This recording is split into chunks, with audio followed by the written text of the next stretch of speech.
Hello everybody, I am Jay from Dusty Towers, and welcome to the 25th devlog in this series. For those that don't know, this is a series where I talk about the progress made on my current game project, simply known as Project Frost and Flames, and in the last devlog, I went over all the progress made over the last year of development, and the progress made over March in general. Today though, we talk about the progress made over April. Let's start this new year of development off right, shall we?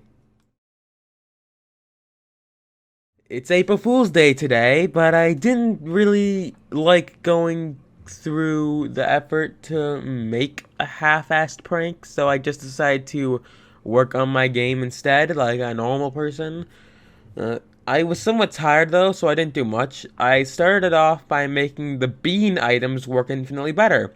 You see, the bean items are expensive items that permanently increase your base stats. However, the way they work was janky and required like 8 common events to get it working. So instead, I decided to use my fucking brain and use a function that I didn't know existed.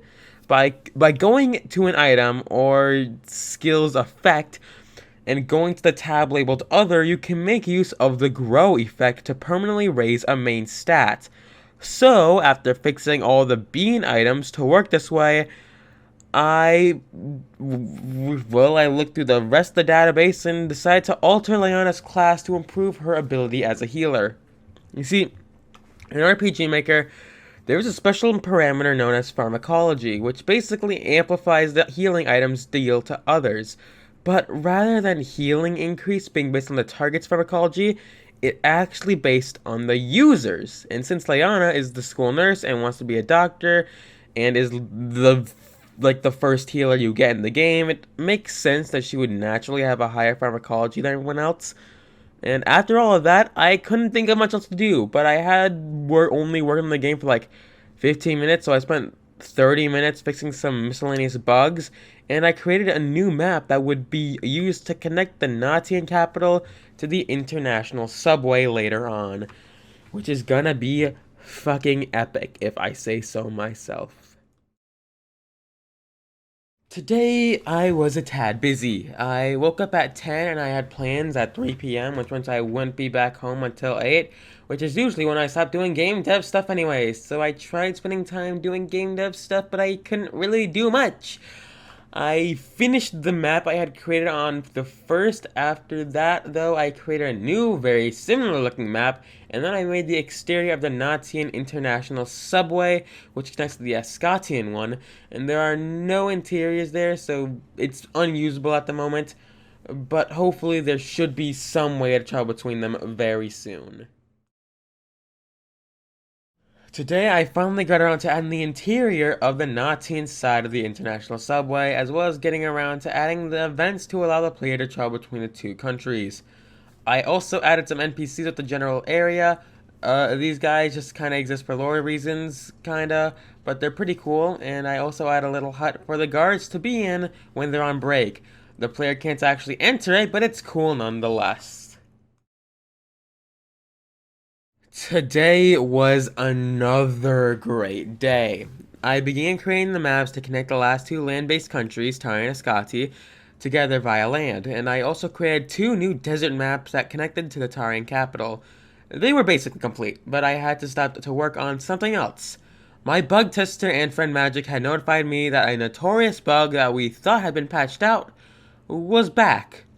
What this bug did was, somewhere during the beginning of Act 1, before the first rival battle, Jack would lose his fencing sword if he had it equipped. We couldn't find when exactly this happened, but we assumed that it may have happened during the transition between the rival battle and the first dungeon.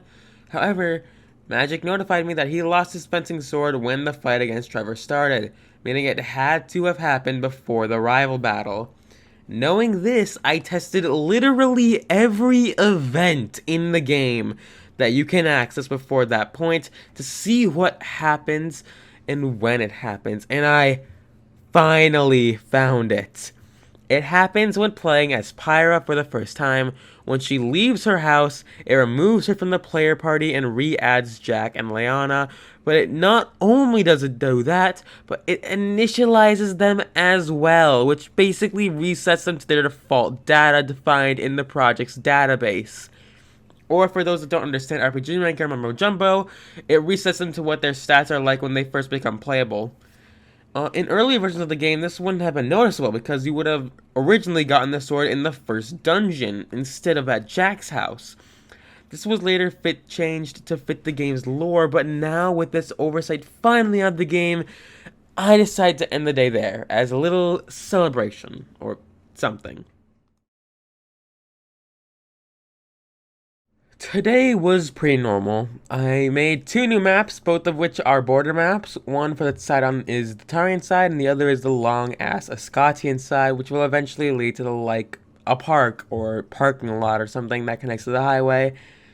I really like these maps, though I must say trying to transition from desert to grass plains is really fucking hard, and I might need to redo the part of the map later so that it may look better. I also added all the transfer events as well so the player could actually explore these maps, and I added the encounters and some treasure overall. Pretty good day for only 1.5 hours. So, yeah. On the 12th, I had worked on the highway that would take the player from the Tarian border to the capital, and that was it.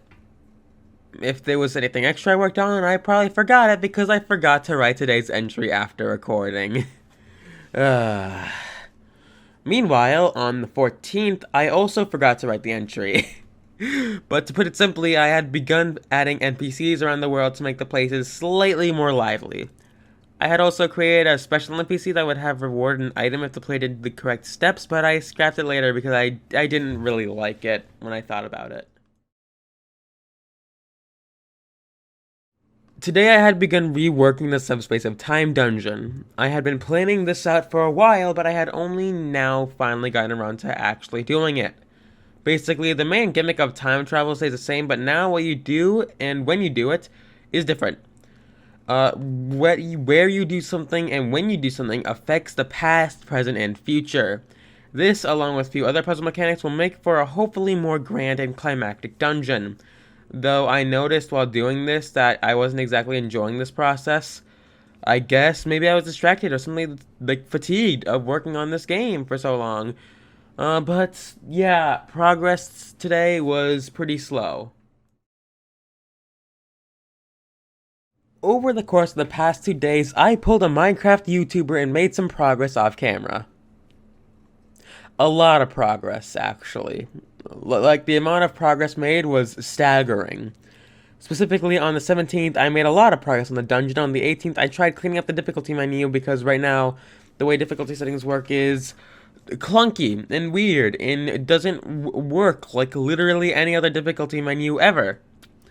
It just doesn't feel great to use, and it doesn't look good either. So I'm trying to revamp the difficulty settings, and on the 19th, I went back to working in the dungeon as I ran into a dead end and needed some help on the RPG Maker forum before I could make any progress on that. So for now, I have to continue working the dungeon. And I do make some good progress, adding new maps and such, and finishing some of the already existing ones. Yes, it is 420 day. Just like March 10th though, I did nothing special but continue to work on the dungeon. I sadly have still not gotten any help in the forum, so it seems my progress on making the difficulty screen good is currently on hold. I do a decent amount of work on the 21st. The main thing I did was work on a new floor of the dungeon, which also contains new puzzles. And most of the work was done off screen, of course. Yeah. On the 22nd, I began creating a new floor of the dungeon containing the last puzzle. The 24th was also pretty short. I made the mini-boss room and I finished working on the previously mentioned puzzle. I started working on some cutscenes before, but I had to stop to babysit the dogs and also play Kingdom Hearts for like 9 hours. But yeah, that's it.